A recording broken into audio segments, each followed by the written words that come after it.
दोस्तों, क्या आपको पता है कि फैक्ट्री में रबर, पेपर और नमक जैसी रोज बरोज की जिंदगी में इस्तेमाल होने वाली चीजों को कैसे बनाया जाता होगा? तो आज के इस वीडियो में हम इन्हीं सब चीजों की प्रोसेसिंग के बारे में बताने वाले हैं। तो चलिए शुरू करते हैं कि रबर को कैसे बनाया जाता है। रबर हम डेली लाइफ में कहीं दफा यूज करते हैं, फिर चाहे वो टायर के रूप में हो, रबर की पाइप हो या फिर रबर बेल्ट। इस रबर को खास बनाती है उसकी प्रॉपर्टी जो है रफनेस और इलास्टिसिटी। रबर दो टाइप के होते हैं, पहला नेचुरल और दूसरा सिंथेटिक। सिंथेटिक ज्यादा कुछ नहीं लेकिन पॉलीमर जैसे बनता है और क्वालिटी में भी उतना कुछ खास नहीं होता। लेकिन बात करें नेचुरल रबर की तो इसे बनाने की शुरुआत होती है पेड़ से लेटेक्स निकालने से, जो कि कुछ हद तक दूध जैसा ही होता है। वैसे तो लेटेक्स कहीं पेड़ों से मिल जाता है, लेकिन सबसे अच्छी क्वालिटी की रबर को पाने के लिए एक ही पेड़ को यूज में लाया जाता है, जो है हैवेया का पेड़। जो रबर है वो पेड़ में कट लगाने के बाद नीचे बाल्टियां लगा देते हैं जिसमें लेटेक्स जमा होते चलता है।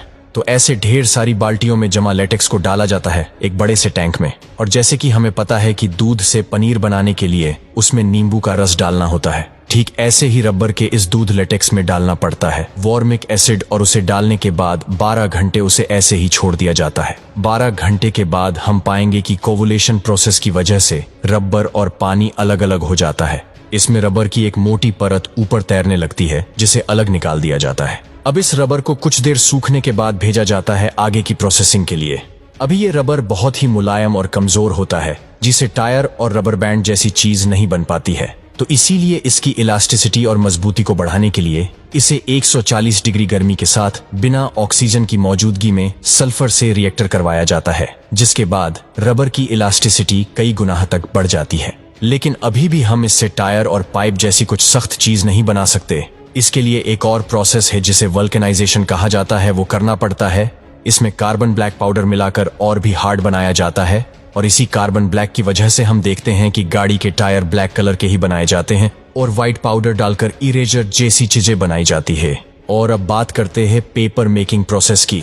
दोस्तों, हम कितनी भी डिजिटल चीजों को अपना ले, अपना काम मोबाइल और कंप्यूटर से कर ले, लेकिन कहीं ना कहीं कभी ना कभी कागज की जरूरत तो पड़ती ही है। आपको पता ही होगा कि कागज लकड़ी से बनती है, लेकिन आज हम थोड़ा डीप में जानेंगे इसकी प्रोसेसिंग के बारे में। वैसे रूह से भी कागज बनते हैं, लेकिन लकड़ी के मुकाबले ये काफी महंगा पड़ जाता है। कागज बनाने के लिए ज्यादातर बांस, बर्ज और नीलगिरी जैसे पेड़ों का इस्तेमाल किया जाता है, क्योंकि इनमें फाइबर और सेल्यूलोज की मात्रा काफी ज्यादा होती है। दोस्तों, सबसे पहले तो बड़े बड़े मशीनों से इन पेड़ों की छटाई और कटाई की जाती है। अब इन कटे हुए टुकड़ों को सीधा भेजा जाता है फैक्ट्री में, जहां इनकी छाल को अलग कर दिया जाता है। वैसे इनकी छाल नहीं भी निकाली जाए तो कोई खास प्रॉब्लम नहीं होती है। अब इन लकड़ियों को अजीब तरीके से पीस कर इनके छोटे छोटे चिप्स बना लिए जाते हैं।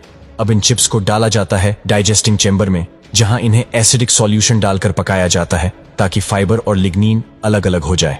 आप वीडियो में देख सकते हैं कि कैसे इनका पल्प निकल रहा है। अभी इसमें थोड़ा रेड कलर है, जिसे अलग करने के लिए इसमें ऑक्सीजन और फोरेक्साइड के साथ ब्लीचिंग के लिए छोड़ दिया जाएगा। इस प्रोसेस के बाद वो लाल पल्प बिल्कुल सफेद फाइबर में कन्वर्ट हो जाता है। अब इसमें क्ले, पानी और कुछ क्वांटिटी में कैल्शियम कार्बोनेट को मिलाया जाता है और मिक्स कर लेने के बाद ये लुगदी बनकर तैयार हो जाती है, जिसे रोलर के बीच से गुजारा जाता है। यहाँ इस लुगदी को एक नहीं बल्कि 40 रोलर से होकर गुजरना पड़ता है, ताकि कागज उबड़ खाबड़ ना बनकर पूरी तरह से स्मूथ पेपर बनकर बाहर निकले।